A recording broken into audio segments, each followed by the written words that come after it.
gawean soyo-soyo iso dadi prajurit ana ning kutha. Ora mbok tinggal. Tak tinggal sedina ora dadi apa no, Mbok. Yen wis entuk gawean aku rak mulai. Yen to, yen ki durung karuan dole. Kok aku mbok tinggal suwe. Lah piye sih kok ning omah dhewe ora ono kancane le. Karo mari adikku. Tak dadi apa to, Mbok? Mbok. Iya lho. Aku rak wis kondo yen aku cukup ning desa yo ngene-ngene wae. Yo pancen. Kuwi. Pancen jenom iki aceng ngerti ya, Le. Ben iso urip luwih penak. Kok menawa iku dadi dalan lan rezekiku. Tenan Iso kepenake simbok lan adikku. ngapa coba tinggal mati kowe bapak. Yo Le aku wedi kok Le. Ora mesti budaya Mbok. Ngene yo Le. Nek pancen ki wis tenteke ngatiku kaya ngono. Tak gondelono ya to. Kowe ya tetep nang. Tetep nekat. Ya wis ora apa-apa iki kabeh kanggo kamulyan. Wong kowe ya ora mujuk kok karep ijen terus, bakale ya omah-omah ya to. Ya wis ora apa-apa ning kok piye mulai.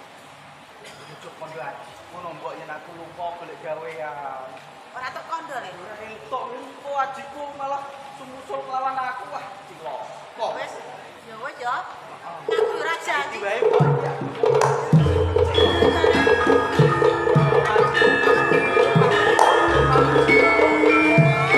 Hati-hati ya Le ya.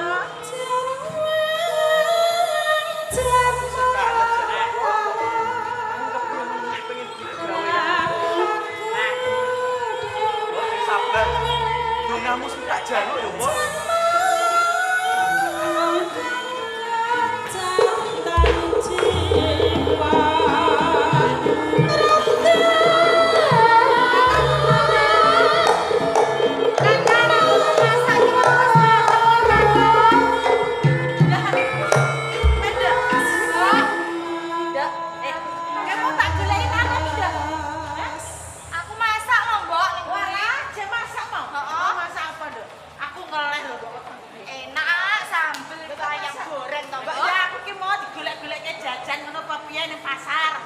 Tambah ngeleh ngono nduk, stop lho, Mbok. Ya, biar wong ora santen.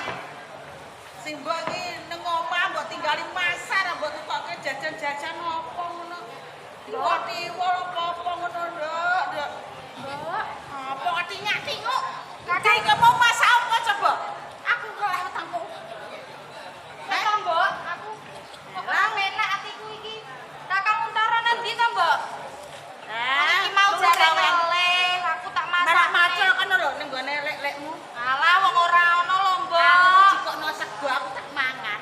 Mau yo mangan bareng karo Kakang Untara to, Mbok? Kakangmu ditinggal wae rasa mangan karo Aja to, Mbok, mesakne to. Kakang Untara iki mono ke nyamu. Aku rantuk ngomong. Piye, Mbok? Kakangmu kondo nek golek gawean. Ning aku rantuk ngomong. Golek ngomong kok aku diamuk kakang. Piye, Mbok? Kakang Untara nang ndi, Mbok? Golek gawean. Lho lah aku kok ditinggal ki mau piye to, Mbok? Ora ditinggal, mengko ndang mulai. Hah? Aku tak melok Kakang Untara wae to. Ya ora itu lho kok sibuk karo sapa? Mbok tinggal karo model aku kok. Mbok, aja ngono to. Lah aku sing ngenes to anakku sing barep ora ana kowe arep lunga. Aku ndak tau ijen. Aku kira iso adoh karo kakangku lho, Mbok. Alah wis segilu, tak segilu. Ya, kowe ora pantes arep keluyuran tekan ngalas-ngalas ngono. Ora apa-apa to, Mbok. Macan Aku ditinggal kakangku jujur terus piye, Mbok? Mbok, aku tak melok wae to, Mbok. aja kowe ora mesake simbok ning omah dhewe. Kono ana ngelune simbok. Ora penake simbok sapa sing ngurmati. Ya mongko aku bali, Mbok. Tak goleki kakangku Aja. Mbok. Tari, aja. Mbok, aku kira iso adoh karo kakangku, Mbok. Wis to mengko ndang balik. Ora usah digoleki. Heh? Karo simbok wae ning omah. Kakang. Lunga tenan to, Mbok? Iya. Ya wis aku. Mbok, aku tak nyusul kakangku ya, Mbok. Aja, aku simbok wis ngomong. Aja ya aja. Lah apa sampean kira misake aku adoh karo kakangku to, Mbok? Malah aku pesake lah nek kowe ning kono ana bocah lanang-lanang sing do mendem malah kowe kok Ora to, Mbok. Pokoknya aku nyusul kakangku ya. Aduh, mati pengen piye, Bro? Mati.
nanging durung lakon aku nyolong Kyai Korokolang.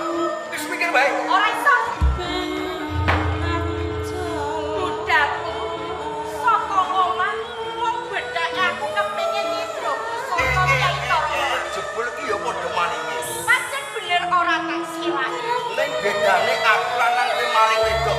Ya ora apa-apa. Wis mikir bae, ora apa-apa. Jatuh aku maling, nanging aku maling kang utama.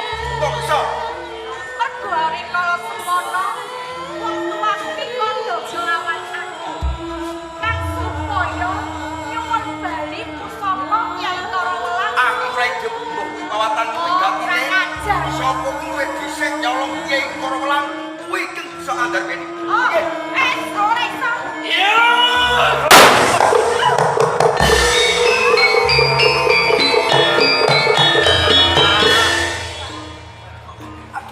Lanang wadon arep do ngopo kowe?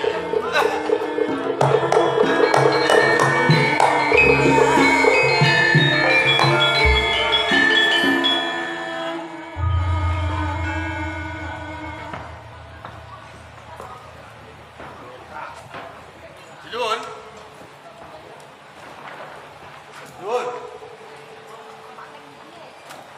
Wah. Iki semaput iki. Gedung kletak kabeh ora duwe daya. Iki luwih becike tak lebone pakunjaran. Sayo, tak getel lebone pakunjaran.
Takonmu piye? Jenengmu sapa? Mau ora ngono. Kowe iki sapa? Aku wong apa kleru mbokku wangsulan. Alah mbah. Aku Endang Sawitri. Ora takok. Kasep. Takonku mau. Bocah sambar gelap kowe. Padha kowe bocah sambar tetekan. Jadi sapa to kowe iki? Yo, kliru meneh. Sapa to kowe?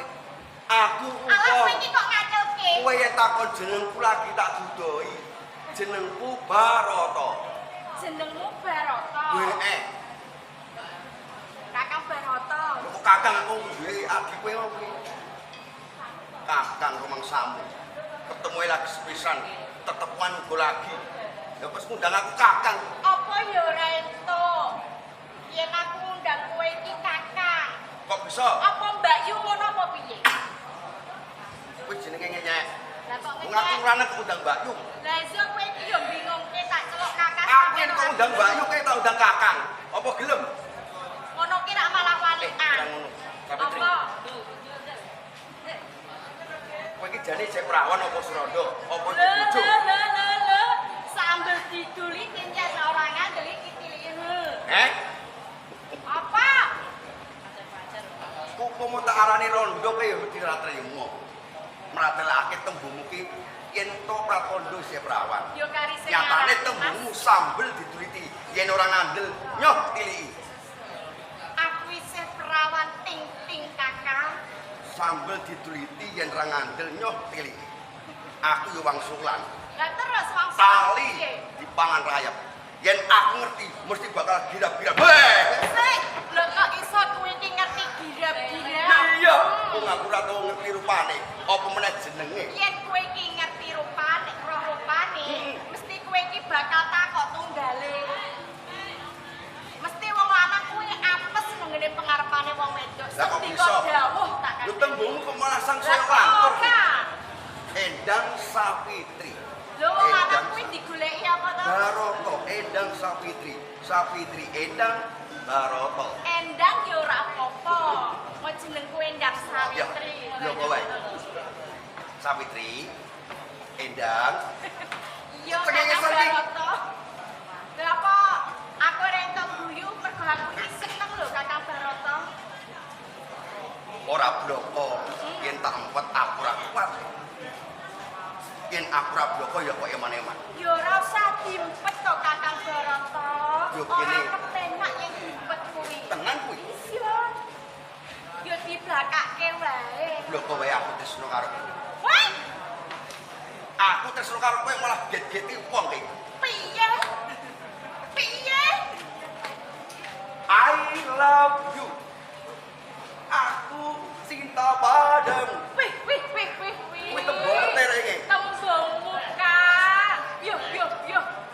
Tembung mentere I love you. Jamane wis digitalisasi.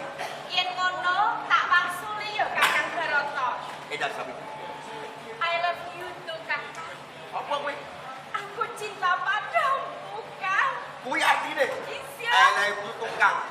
Yo, I love you tuh Kang. napa kuwi jenenge tukang? Tok aku bapak tukang. Kowe iki gelem apa ora? Wis tak wangsuli Yen yen aku kebacut, padha aku tresno lan karo kowe. sampean. Wis kebacut aku sekondo tresno karo kowe, semono kowe. Nompo marang tresna. Iso. Mergo wiwit pisanan nalika aku ketemu ing gedhong pusaka, ing kono atiku wis duweni rasa karo sampean Kakang. Rasa apa? Ya rasa seneng. Tak kira rasa dobel dadi rasa-rasa. Kowe iki lho Kakang Barata. Mama Nesmu Kamu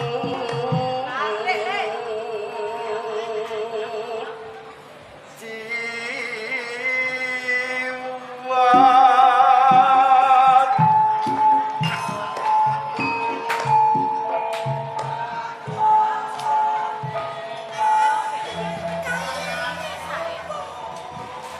Agawe ruciteng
taratamtu tatu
nanging kira bisa mbuktiake yen to ngimbangi rasa tresnaku karo kowe. Apa kudune tak buktekke nek Yo pengarepan. mesti kudu ngono. Yo yen kaya ngono bakal tak buktekke Kakang Barata. Kanthi cara apa nggonmu mbuktekke? Pancine udan rimis-rimis, ayo turu bebarengan Kakang. Mau nek turu tok aku mau. Jare kepengin bukti wis arep tak Nek mung buktekke turu ki yo ora bisa. Kakang Barata. Rasan ta mapan ning Paku Jaran kene. Seneng atine kepenak kang mbok. Katone kerasan di. Seneng atine di. Bunga ya. Sing kleru niku mboten kula. Lah kok bisa piye to Kakang? Kenging napa kula dipapanke wonten Paku Jaran malah kaporo dikancani bocah wedok sing ayu. Pawangane kuning nemu dening pendo Mas Kang Sinangkling. Mula kuwi sampean kerasan Kakang. Ora usah ditakoki aku mesti kerasan. Mesti seneng lho Kang Mbok. Jebul malah kerasan di. Ngaten iki mboten mangan pendak dina pendak bengi kula nggih betah. Kaya ngono to. Nggih, kula nyawang sing katresnane pun parah kok. Prek pecah. Napa? Prek. Ya ora bisa kaya ngono. Sebabnya apa kok betah ramangan? Apa sebabnya? Aku lagi nyawang kowe seromo kepala. Guyu nek kowe. Di, jebul kleru anggonku lho ing Paku Jaran kene lho, Di. Kok ngono? Lah kawit mau aku kuwi kepengin ngluwari Kakang Barata saka Paku Jaran kene. Sumaning aku. Lho jebul malah dheweke kerasan mapan ning Paku Jaran kene lho. Nah iya, Kakang Barata. Kok panjenengan saged ngrasaken yen to kula niki kerasa mapan wonten ing salebetipun Paku Jaran. Lho, kasut nyatane kaya ngono kok ya. Kowe dhewe kandha kawan aku yen kerasan mapan ana ing Paku Jaran kene. Nggih, sak Bebarengan wetawis. karo Endang Sawitri kae. Oh ya, Ayune denok debleng, blengah-blengah kaya sapi Brahma kaya ngono kok ya. Wah, Banget senenge Kang Mbok. Ya ora sapi apa-apa, Brahma niku sapi sing pripun? Brahma. Sapi lemosin ya ora apa-apa. Lah niki Endang Sawitri Ora niki kok Endang Sawitri. kados sapi Brahma. Nek panjenengan kekalih kados napa? Ayo apa Kakang? Kok malah guyu Yes. Kakang Barata, setane tekaku ana ing Paku Jaran kene iki aku kepengin ngluwari sampean Kakang. Luar kula. Iso. Asyik. Ning ana syaraté lho Kang Mbok. Piye Di? Ala Kang Mbok yang katon mboten duit. Lho, kanggo apa duit? Duit. Sebab duit kula mboten pati duit. Lho, yen to duit ki aku wis duweni. Duit sing berat, Aku ora butuh duit.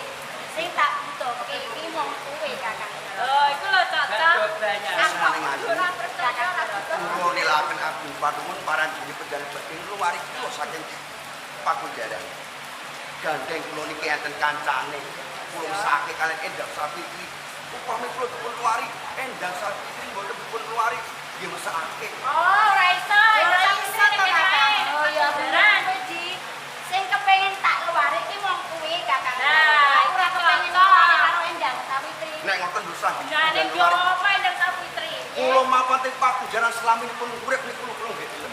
Makan piye Endang Sapitri? Ingin menapa namun Kakang Barata Sarasa ingkang dipun luwari wonten ing Pakunjaran. Eta mongko karucikanipun menika sami lho Rebusri. Mergo cetane ngono, aku tresna kelawan Kakang Barata. Piye Kakang? Sampean gelem apa ora tak luwari? Sampeyan terus kalih kula klek. Nanging ana syaraté kudune sampean gelem dadi bojoku. Ah, cocok. Kakang Barata. Piye Kakang? Lali karo janjimu lho, Kang. Endang Sapitri ning kene wae. Aku ora bakal. Pajar-pajar ana wong tawa-tawa kok ya ora nyerat ya dia. Sajake jual mahal. Kula sakit mangsuli. Piye? Piye Kakang? Pun nggih lan mboten kula nampi dhateng tresnanipun Kusmaning Ayu. Papan kula pun luwari langkung rumiyin kalih Endang Sapitri. Oh, jalur luwari karo Endang Sapitri. Kuwi gatosipun kula mesakaken kan Endang Sapitri. Ya wis nanging kudune ki janji kelawan aku. Sakwise tak luwari mongko kowe kudu gelem pek bojo kelawan aku lho Kakang. Kula janji mboten badhe nyulayan. Nah, aku sih ta ora Kang, Mbok. Saugeng kula dipun luwari. Ya wis. Iki Endang Sapitri luwari. Rasane ora ngapusi kok. Ya wis mesake. Ayo padha luwari bareng-bareng Di. Ayo.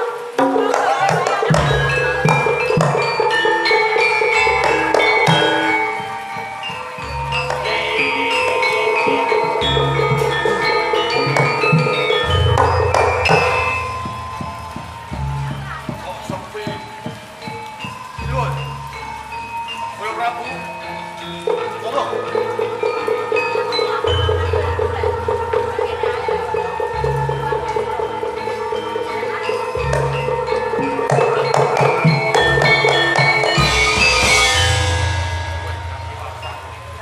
Katiwasan pi. Cari kang mapan ten Pakunjaran.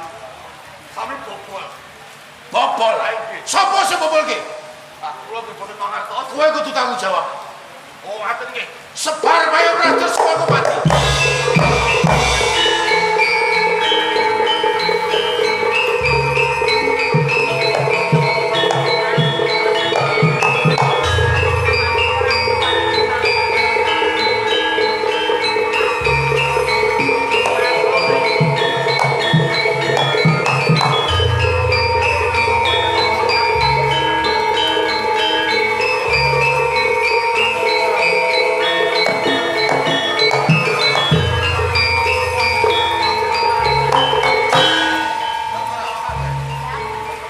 Adi kowe ndang kami. Jebul mlayu kok banter tenan. Banjur aku karo ingkang saling pai. Nganti musuh dinane aku arep golek sul karo adikku ya.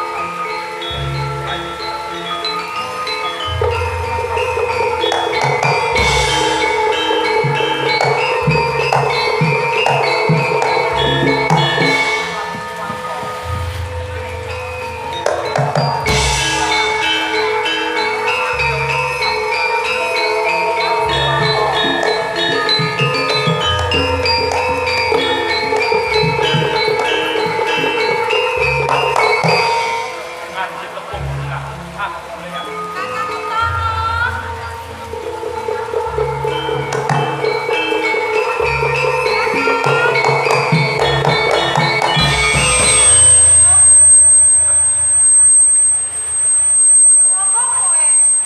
Aku anggur. Tak kowe durung marem nggonmu rangkul karo aku. Rangkul maneh ora apa.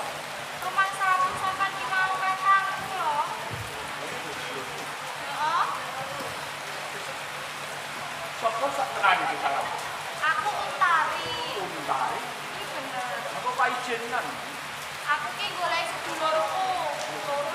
Aku ditinggal. Wis durung jadi bojo. Durung, sek perawan iki Kakang. Heeh. Perkara goleki sedulurmu gampang. Mengko tak kancani karo aku. Tenan kuwi Kakang. Tadi Piye pancen Kakang? kowe durung jadi bojo. Heeh. Aku sak bisa mangerteni karo kowe. Apa kowe nampa? Iya Kakang, aku sanggup. Nanging ana saranane lho Kakang. Saranane apa? Sampeyan kudu golek mesuke aku lawan sedulurku. Saran. Heeh. Pancen kaya mangkono ayo. Blak kowe. Tenan ya Kakang. Ya ayo Kakang.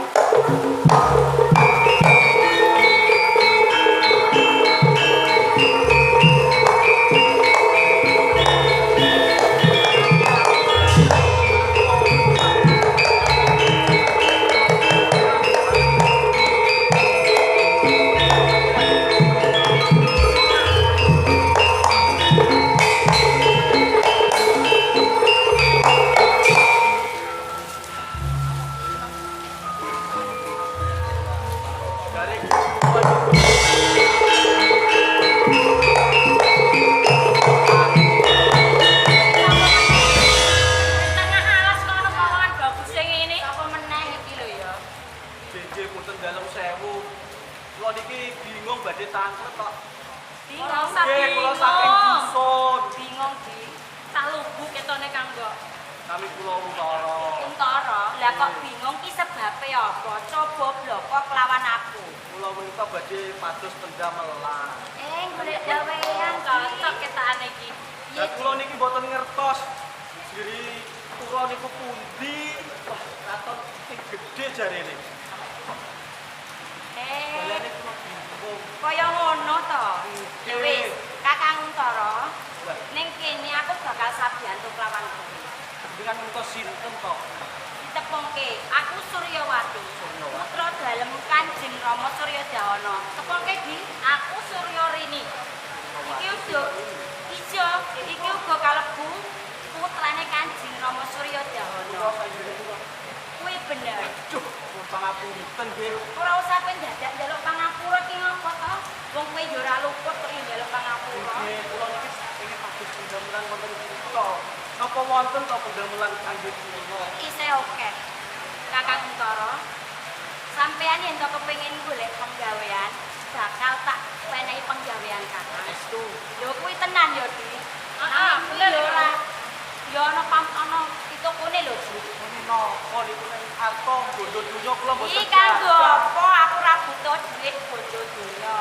Pitukune ki mung siji Kakang Jarot. Yen to kowe bisa mateni kelawan Kakang Jarot, mongko sampeyan bakal tak wenehi penggawean Kakang Jarot. Yes, aku apa ora? Namine Baroto. Kakang Jarot. Merpun dhewe wis njanji janji. Wis gawe pinggeting atiku. Yes, aku apa ora?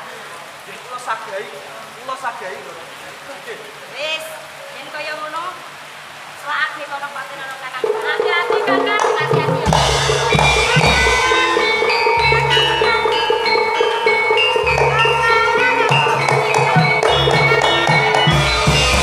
Sampeyan ki kok ninggal aku Sing kok Kakang? kabeh.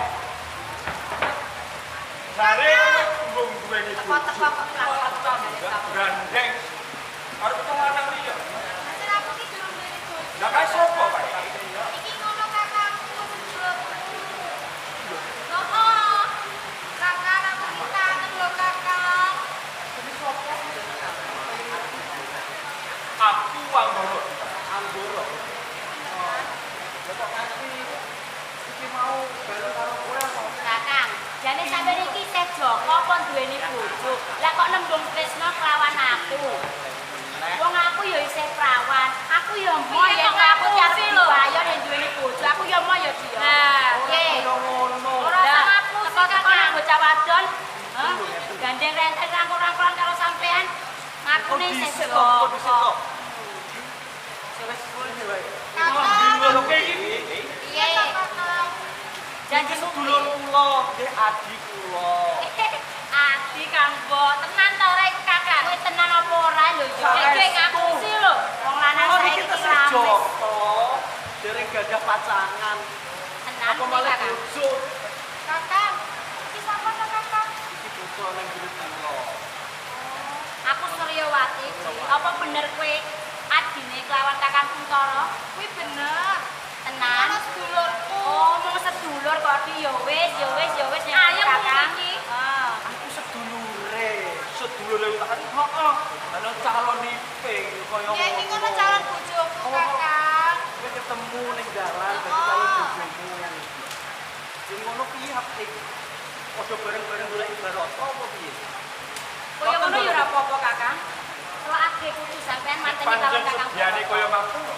Ayo, lek kowe kaya ngono. Ayo. Belis Kakang, ayo bareng-barengan Kakang.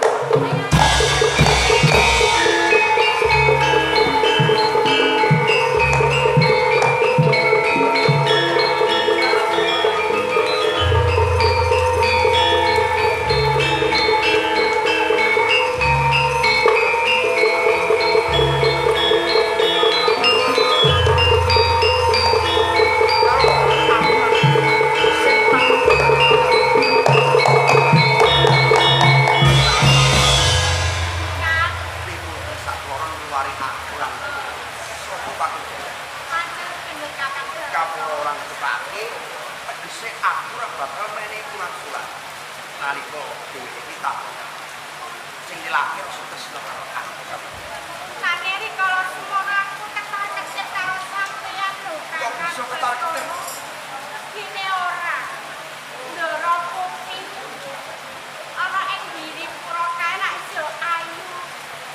Aku kuwatir yen to sampeyan duweni rasa tresna karo Ndoro putih Kakang. Nanging kanthi kabukten aku ora bakal enggut marang anyeng wadon saliyane kowe iki Kakang. Kuwi gati sediaku enggal pengen ketemu orang marang apa ana sadure gunung. Jadi sampeyan iki dina arep temu jono ing Gunung Kelor, kepengin ketemu karo wong tuamu sak kloron. Yen ngono sampeyan adi-adi kondo karo wong tuamu juga.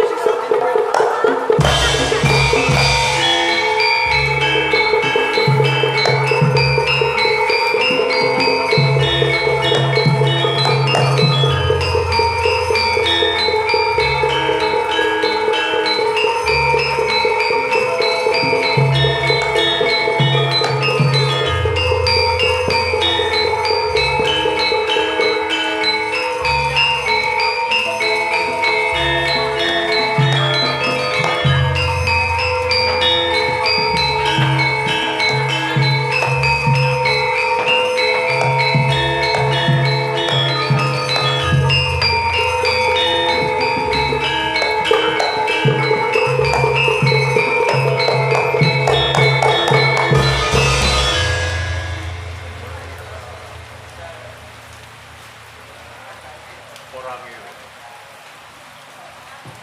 Aku isih bisa ketemu lan sliramu. Mung sing dadi pitakon ning atiku.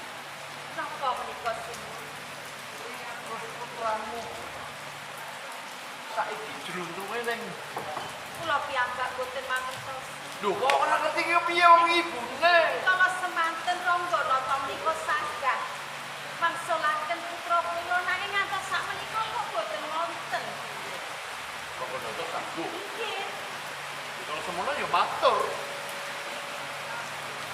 Ini tanggung jawab kok awake pinangkulan ingkang putra rikala jawab.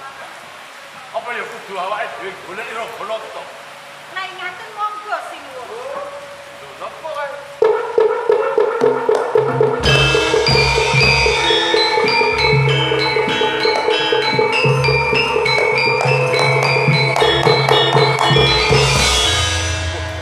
Menika wonten tamu. Pangapuntenipun kok menawi kula ganggu. Napa Gus kowe kok ganteng? Kula tiyang. Pangapunten. Oh, nami kula. Oke, oke. Yang bendera lho. Lah nika nggih Niki tiyang. katresnan kula.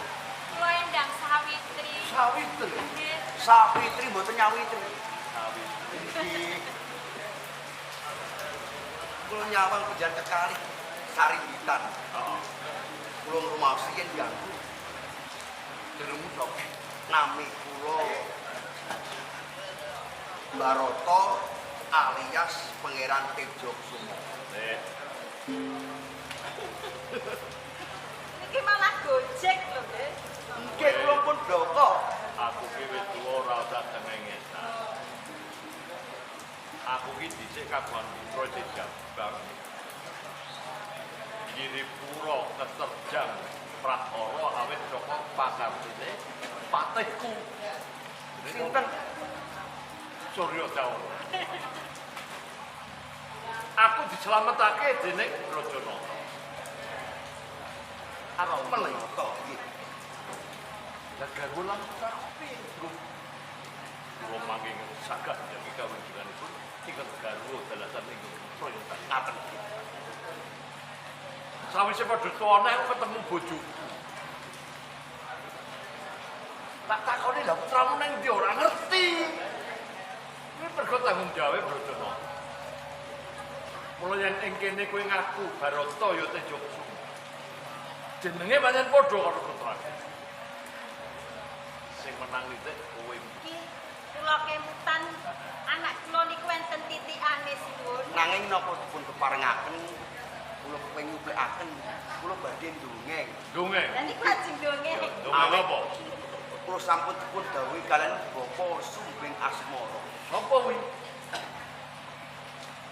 Tiyang lanang ingkang para kula wiwit konang bayi saengga nganti akhiripun dewasa. Kowe diguluntak. Saengga kula dipun paringi nami Barata. Barata.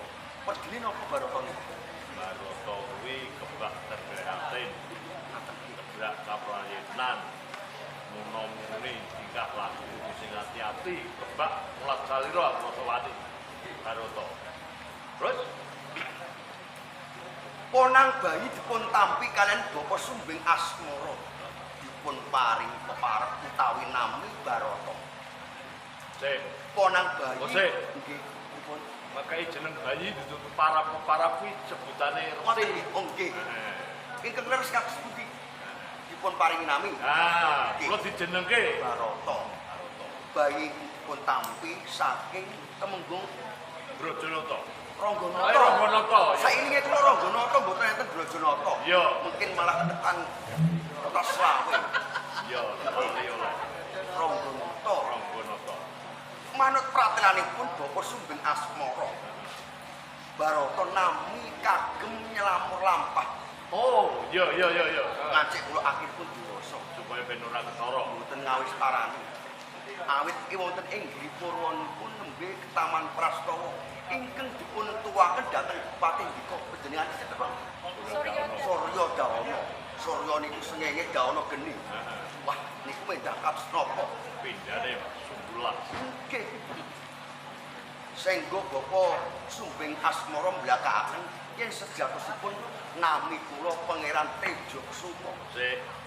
Sing bisa Kok ngusah-ngusah to niki mboten rampung. Kowe cetha. Lah nggih, pun kula titike nggih. Omahmu kene geger rumahku adoh ceplan. Lho, sinuwun cekani kok putra.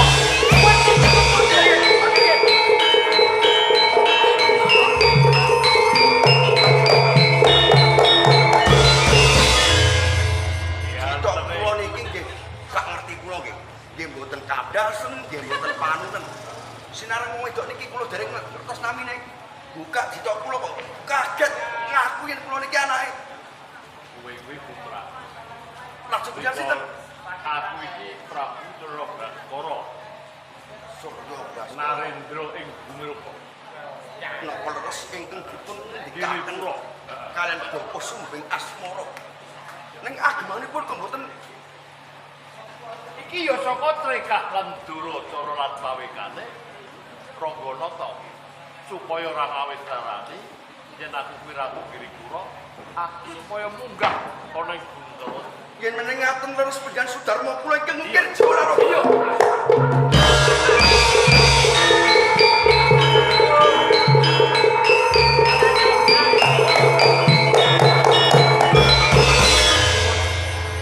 Lagi seru ingkang kesel. Iya. Sesuk tak kokone kacamata ben kaya Gus Mekar. Leres sinuwun. Nggih meniki putra dalu. Iki sapa iki? Iya nggih karo wong tuamu. Panjenengan kengken tirakat nopo panjenengan malah ngikos itu.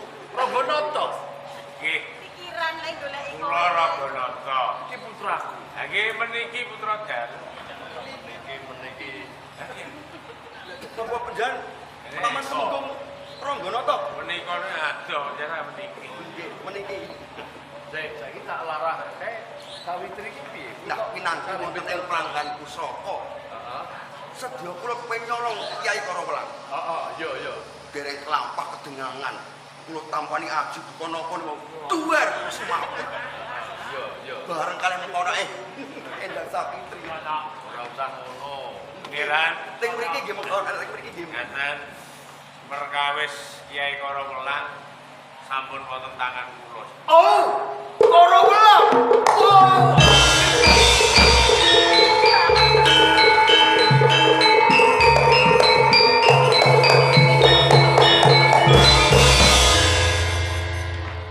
Isih ana dayane apa? Isih ana dayane apa? Apa kulinane dengan iki muruk. Iya, menawi sonten menawi sampeyan pajar. Oh iya. Kejawi saking menika sinuwun. Kula ugi sampun ngempalaken para kaneman saking padepokan Pucang Kembar. Monggo apa malah ngekeki jatah? Tapi sampun kegiatan timbang kalih Giripura kangge ngrebat kejayane Giripura mawon. Oh, wontenipun Anggara lan Utara. Gawenene Anggara lan Utara.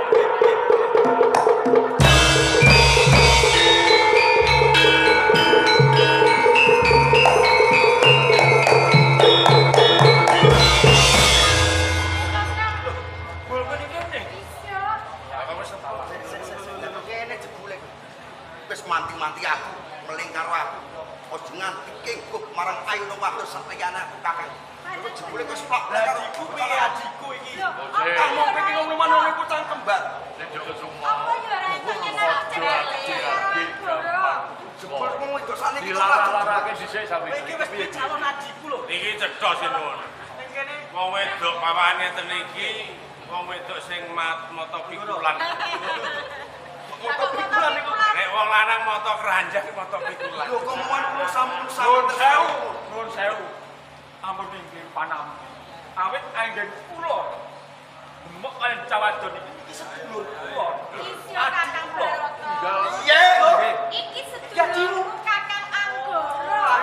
Calon ipe malah kok. Untumu nyekel iki beda mangsat. Lah kok beda wong aku yo mau nyekel ngene kok. Apa sing kok tresnaku karo kowe? Nganti aku sembur. Lah kae sing lawiji nyemplung aja kok. Toro. Nggih. Pernah apa karo murene? Pengen sabiyantu. Bantu sapa? Bantu panjenengan Mangke kalih kula negani kepengin to. suwita. Nah. Kula larapke wonten ing mulut arusan tambah tenaga. Nggih. Musuh kiapan. Rebat kae bawan wonten ing diri. Reneng Kyai Karawelang wis ana astamu kaki tejo kasmo. Katonke dadamu ongalno paningalmu mantepno ati lan pikiranmu. Rebut Giripura. Ayo.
Ya, satu kapan meneh negara wis ndak kuasa.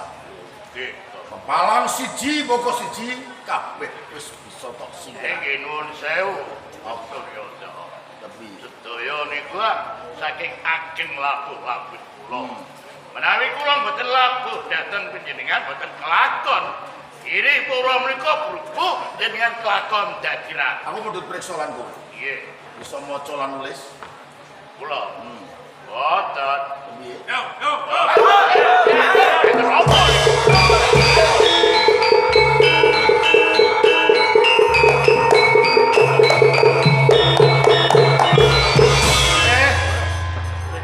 Wong iki padha lali wetone dhewe-dhewe. Wong sing padha teko iki padha lali wetone. Sing mlebet potone kuangan Nek menawa niku Iki padha lali wetone. arep do golek gawean. Ora perkara golek gawe ya. Iki mbok menawa lali-lali tenan. Kontes wae napa blonjo kok gembruduk Surya Dauna Singayuda. Sapa iki? Biyen sing arep mateni aku nalika isih wujud onang bayi. Sapa? Aku pangeran Tejo Kusuma. Tejo Kusuma sing biyen takon mateni kowe te. Iya. Wis nyambut gawe ora kowe? Wis nyambut gawe ora? Pripun niku tanggung jawab Singayuda. Sapa kowe? Ngiling-ngiling dhewe. Kadung lali ya. Kancane akeh kok ngeling-eling dhewe. Sapa kowe? Ngiling-ngiling dhewe. Capet-capet suaramu aku lali. Wong geting kepati-pati moka lali. Wong tresno sing ora bisa dialing-alingi dening godhong sangkar ora bisa. Yo, aku eling. Sapa? Kowe mungsuh bebuyutan sekolah. Ayo cepet. Mungsuh lawasku. Ratu ning ngene pura kowe. Saiki kalau mbakmu aku sing duwe. Kowe Eling aku ta ora? kianat karo aku kowe. Aku sing Kowe nyandang nganggo sedina salin ping 7, ya toh? Anggere bandule kalung murah ilang aku ora samar karo. Ora sabar. Kowe kok esuk-esuk nganggo tompo. Surya Dauna. wis ora. Oh, Sawangan. Welo. Ora. Wah. Wah, ora kaya. Barisan dan kekuatan harap rebut kalau gua. Iya. Iya. Iya. Iya. Sebab palungguan kuwi Arep rebutan kalungguan. Nanging langkah ana wangke kuluwen.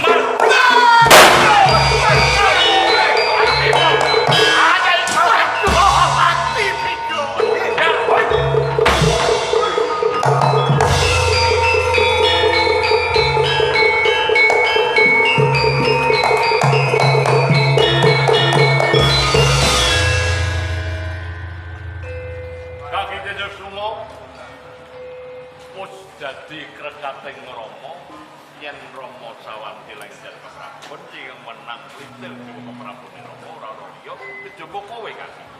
Jumeneng ratu giriku.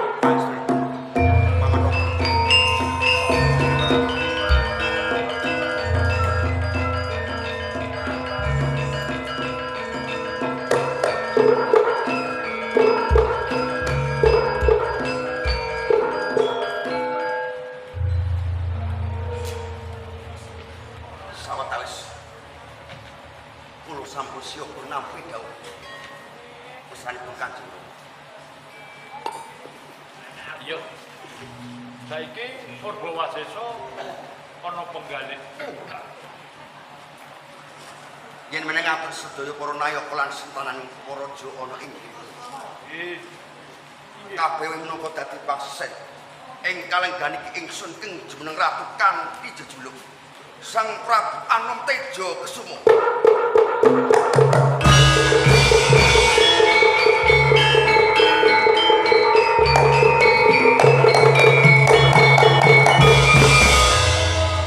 Kepareng Rama mundhut lelahira Kaki Prabu kanthi kutung. Ana ratu kudu ana waraka utawa pemangkin kena kanggo bat-batan nata negara lan kaum. Dadi yen kowe kuwi duwe patih, patihmu ya dijak omong-omongan aja mbok ratasi dhewe mesti kemon kados. sing dak wenangake lenggai dampar kepatihan ora ana liya pamanmu Tumenggung Rangganata.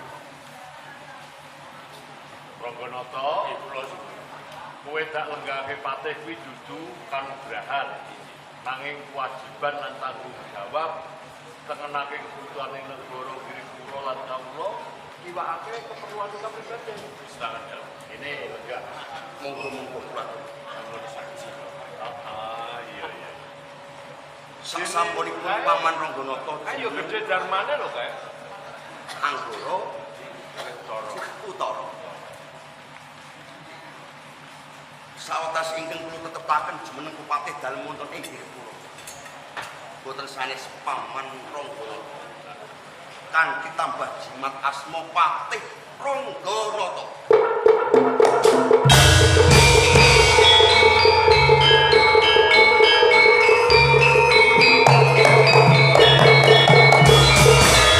Paranggene penjaning ingsun salah sawijining nalendra kudu andarbani sifat adil lan wicaksana.